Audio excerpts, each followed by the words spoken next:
start recording. We're looking at the desk. Okay, so we're trying to do.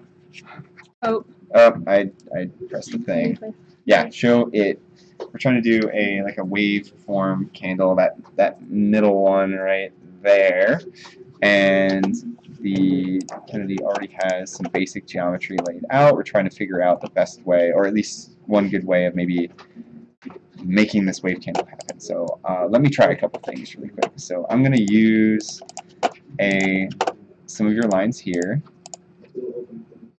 You know what? I'm going to use just these lines. And I'm going to do a revolved surface around this middle like this. So I've got 4 surfaces, right? Okay, so the next thing I'm going to do, you know what? I'm going to do something else. I'm just going to do like 45 degrees. I'm sorry, 90 degrees of this. And let's pull it around to the front. I'm just going to do that. All right, next thing I'm going to do is I'm going to set up a plane. And I'm sketching on this plane. I'm going to make this line halfway between, come right out halfway. Okay, you see what I'm talking about. So that's just a line? Yeah, I'm just doing a line right now because I'm going to use that line to create a reference plane right here. Okay. Lines are great for setting up reference planes because you pick a point and a line that would be coming right out of the middle, the normal line to that plane. Alright, so I'm going to sketch on here, and I'm going to start doing some waveforms. So I'm just going to pick, I usually use style splines because it gives me a little more control. And so I might do something like that to give me an asymmetric looking wave. Notice I'm making sure that this line is tangent to the top of this, so that eventually I'm going to rotate this around and I want things to kind of line up nice and tangent. So I'm going to do that, and I have a sketch right now. Now I could project this curve onto this plane, but I don't need to because we're working with surfaces. Instead, I'm going to take that sketch, go into my surfaces panel, and trim.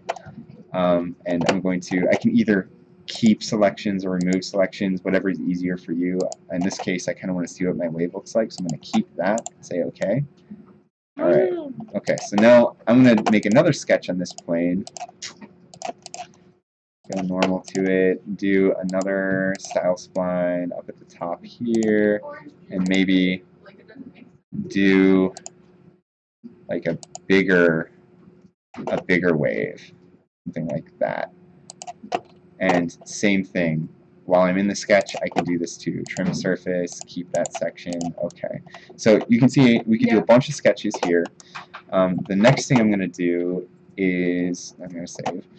I'm going to start doing some direct editing mirroring. So I'm going to mirror across, let's try this right plane. Which bodies? Let's do these guys. Okay, see I'm starting to get that waveform going around. And if these were lining up in a way that I didn't really want, well, let's do one more mirror here. Oh, one other thing, sorry. In my mirror, I can say knit surfaces, and it will make, this is now just one surface, which is kind of nice. Do one more mirror across the front plane. Which bodies? These guys. Okay. If for some reason I wanted these to line up a little differently, I could do also under direct editing a move copy rotate. So what do I want to rotate? Oh, hold on a second. Let me go back into this other mirror. I forgot to hit knit surfaces. You can always knit surfaces later as another step. All right, so I want to rotate this guy around this middle line a few degrees, just so things aren't quite as, I don't know, let's do 18 degrees. It's not quite as lined up. Oops, and notice it made a second surface. I don't want to copy, I just want to rotate. So those are not lined up quite the same. Alright, we're getting there, right? Yeah. So the next thing you might want to do is we're going to have to attach these things together eventually. And there are a couple ways we could do this. I might suggest, quick and dirty, sorry, I didn't mean extrude. One thing you can do with the surface is extend it. And I'm going to extend this surface down like, I don't know, 10 millimeters, like that. And this actually is probably something, you know what? Let's go back. I'm going to get rid of that little feature. I'm going to go back before my mirrors. I'm going to do this at this point. So I'm going to extend this surface down a little ways. And then I'm going to go back into my first trim. Remember that sketch that we used? I'm going to use that same sketch to trim the bottom of this surface. I'm going to keep that there. See how there's a gap? And then I should be able to just loft these two things together. And now I've got that lip. If for some reason you wanted this surface to be not like even, back when I did this second trim, let me edit this sketch. I could have like done an offset of this sketch to do that second trim. Anyway, so you would do the same thing for the bottom of this guy, the bottom of this guy, loft everything together. Eventually you would knit all of these things together, and then when you do your mirroring, all of that stuff should come through, and you have like you have your candle. All right, that's how I would do this one. Okay, that sounds a lot better. How did you do the like? I guess I could just go watch it again. But like, where you like offset, like it looked like you copied this sketch and offset it 45 degrees. How did you do that? Copied the sketch and offset it 45 Actually, I can degrees. just like rewatch it. Okay, yeah, I don't know. I don't remember. Okay, that sounds fine. Okay.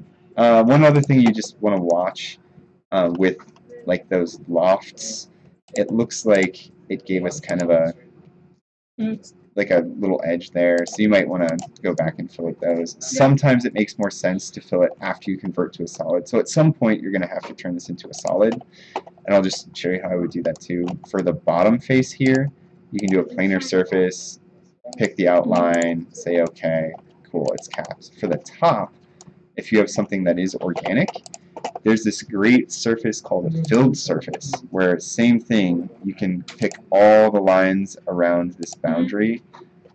One way I like to do that is like right-click one edge and say select open loop, and it will just like automatically pick everything around there. And see how it just like makes a perfect little Pringle? Yeah. It doesn't always work so great, but because this is like a nice simple cap, we're good to go. Then you can knit all of these things together. And notice, if you knit a bunch of things together that create an enclosed volume, you can say create a solid, and now that's a solid body, which is what you want for 3D printing. So at the very end, or probably before you do your technically, fillets. like now that it's a solid, it would be like on the inside, per se, there's like material. Yeah, exactly. Exactly, okay. That's what that means. It also means that things that you do to like adjust, like if you wanted to fillet these edges and say, yeah, let's do all of those at like 5 millimeters, sure. It's gonna keep the like the volume on the inside solid. So like yeah, exactly what you were saying. There's material on the inside. Okay. That's what we want for our 3D prints is a solid. Cool. Yep. All right. Did you have other questions for your other ones? Yeah, I did. All right. What do you got? Okay, are we not recording anymore? I can stop. I can